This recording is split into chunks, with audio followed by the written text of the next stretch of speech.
name is Ramona Anderson. I'm currently in Bloomington, Indiana.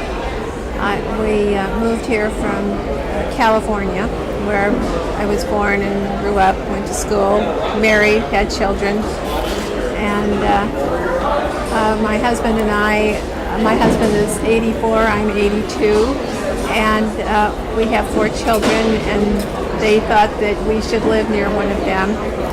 And when Bloomington was suggested to me, I said, Bloomington, Indiana, you may as well have said East Slovovia.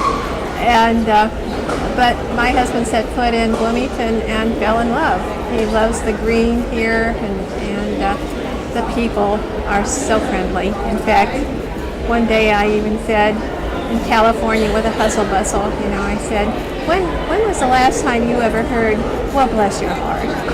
Well, that seems to be an Indiana colloquialism. We find college towns exciting, inspiring. We love the young people. We've seen all sorts of interesting things through the university. We love music. We've seen everything from opera to the Canadian brass. We just plain like it. My heritage is Portuguese. My father was born on one of the Azores Islands off the coast of Portugal and came to America when he was 16 years old. Couldn't speak a word of English. And my mother's family, coincidentally, her parents were born in the same island. There are 7 islands. And she was born in California, but her parents were born there. In fact, there's a delightful myth or fable or whatever you want to call it. And apparently an angel was flying over Europe and flew over Spain and then was over Portugal. And Portugal is really quite a beautiful country. Lots and lots of flowers. Maybe that's where I get my love for gardening. And she was so taken, the angel was so taken with the flowers down below. They even use hydrangeas for fences there instead of building fences. That she swooped down and gathered up an armful of flowers.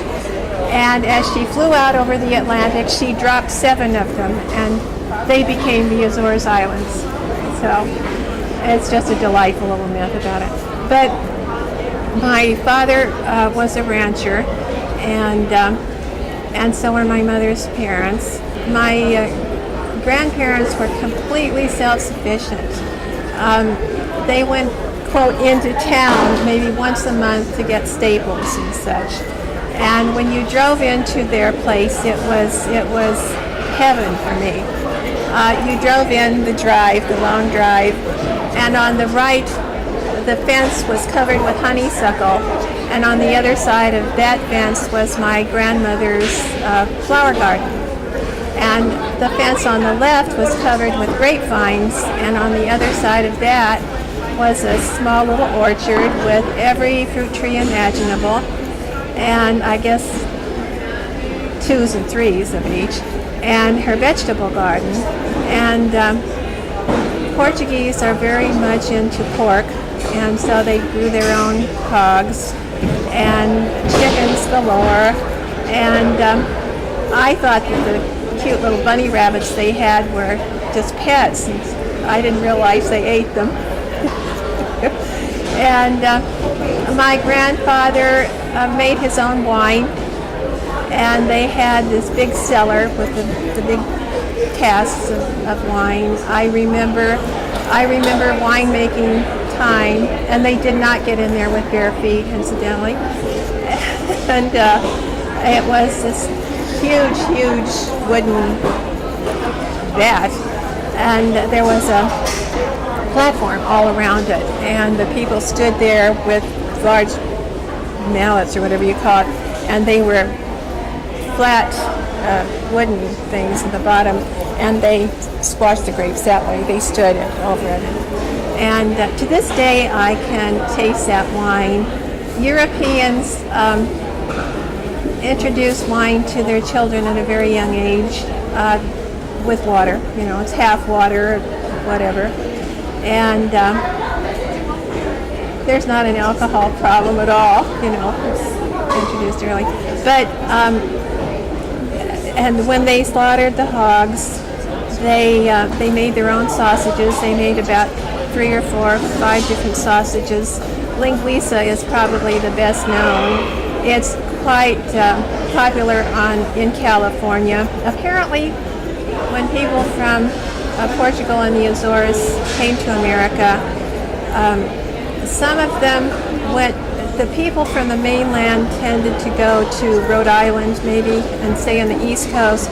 The people from the Azores migrated out west, and which is what, of course, my ancestors did. And they went into farming or dairy. In fact, when my father came to America, his brother had a dairy well, they both worked at a dairy, and then my uncle eventually had his own dairy, and then my father went into farming and ranching. And but at my grandparents' house, that's what I remember most and fondly. And I can remember churning the butter with my grandmother, and it was just a delight to go there. I went to this little country school, and if my mother couldn't pick me up right away, I would walk over to my grandmother's, which I just loved. And so I would make butter with her, and she made the greatest whey cheese to ever want to taste. And with the fruit trees, of course, wonderful, wonderful pies. And of course, the crusts were great, but they were made with lard, And but getting back to the sausages, they slaughtered the hogs. They used absolutely everything, I think, except the hooves and the teeth. Pickled pig's feet, which was never one of my favorites, but. And I remember there when I first heard what went into making sausages, I thought, oh God, But I remember they're washing and washing and washing and washing those intestines and making the sausage. They had their own smokehouse, made their own wine. Portugal and the Azores, everybody was Roman Catholic, so I grew up as a Roman Catholic. And I cannot now even remember why they had these, we would call them a fiesta. In Portuguese, it's pronounced festa. And it was late spring, early summer, and it was mainly in the little farming communities in California, particularly in northern and central California. There are a lot of little farm communities. And so they would have the picnic, or the festa as they call it. Wonderful, wonderful foodstuffs, all of course handmade, and then they would have music and dancing, the folk dancing of that time, and they would have a little queen and her court, and they would parade. They had a parade. And they would march from the place would be like their clubhouse or something to the church, and then a ceremony, and then back again. My grandfather had me as queen one year. I don't even remember which little town it was. And the food was absolutely out of this world. And then they had, as they probably did in Indiana, the men would bid on the baskets that the women had prepared. And one of the things, and they had wonderful food, and one of the things that they had was called, in Portuguese it's pronounced sopas, and which is, it's not really a soup, but that's the nearest thing I can equate it to at this point. And out of this world taste, and I guess every woman probably had her own recipe for sopas, and here I am, I don't know how many generations away, I don't have a recipe for sopas. I have been looking for one that is nearest to the one is dearest to my heart, but I've yet to find it. And of course, I've been away from that for so long. I'll probably never find it. But they would make it in huge, huge cauldrons, and then they would soak whole loaves of French bread in it, and this wonderful, wonderful broth. And ordinarily, I don't care for, and my husband doesn't particularly care for mint all that much, but there's just a hint of fresh mint in it, just enough to give it a great flavor. And that's one thing that I remember fondly, and wish I could have a bowl of it now.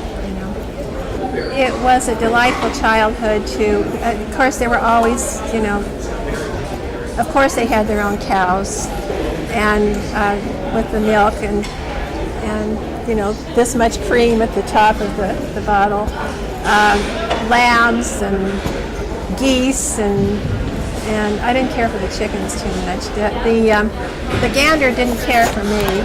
He had my number, and he would see me coming and would put his head down and his wings out and just charge me, and I would go running to my grandmother or my mother, and mother taught my sister, younger sister, to just pick up a stick and wave it at him, and so he never bothered her. I could have picked up 3 sticks and thrown them at him, and he still charged me because he had my number by then. But it was just a fun childhood.